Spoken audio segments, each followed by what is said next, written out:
Operation सिंदूर माननीय पंतप्रधान नरेंद्रजी मोदी यांच्या नेतृत्वाखाली भारतीय सैन्य दलाने पाकिस्तान या आपल्या शत्रू राष्ट्राला धडा शिकवण्यासाठी त्या राष्ट्रामधून आपल्या देशामध्ये वेगवेगळ्या ठिकाणी अतिरेकी कारवाया करून देशामध्ये अशांतता निर्माण करण्यासाठी कारणीभूत असलेल्या दहशतवाद्यांच्या तळांना उद्ध्वस्त करण्याचे काम या ऑपरेशन सिंदूरच्या माध्यमातून आपण यशस्वीरित्या केलेलं आहे।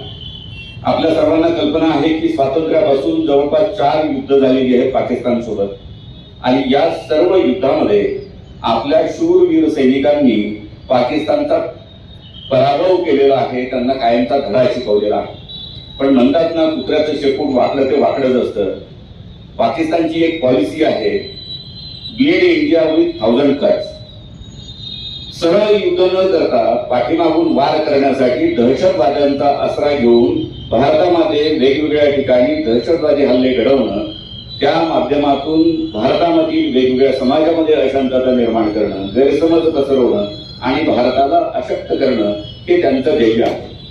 मला सांगायला आनंद वाटतो की या संपूर्ण कालावधीमध्ये मागच्या 1 महिन्यामध्ये पहलगामची दुर्घटना झाल्यानंतर सर्व भारतीयांनी एकदिलाने आपल्या केंद्र सरकारला आणि आपल्या सैन्य दलांना एकमुखी पाठिंबा दिलेला होता। कुठेही दुसरा स्वर उमटलेला नव्हता आणि त्याचाच परिणाम म्हणून सैन्य दलांनी पाकिस्तानचा पूर्णपणे अचूकरित्या मारा करून सुद्धा साफ केलेला होता, संपूर्ण पराभव केलेला होता। त्याचबरोबर सैनिक कल्याण बोर्डचे अधिकारी, सर्व माजी सैनिक, साताराकर, सर्व विद्यार्थी, जसं की आपण सगळ्यांना माहिती आहे, मागच्या काही दिवसात भारत आपल्या देशाने ऑपरेशन सिंदूर याच्या माध्यमातून शत्रूवर खूप मार केलेली आहे। एक मोठी विजय आपल्या देशाला प्राप्त झालेली आहे।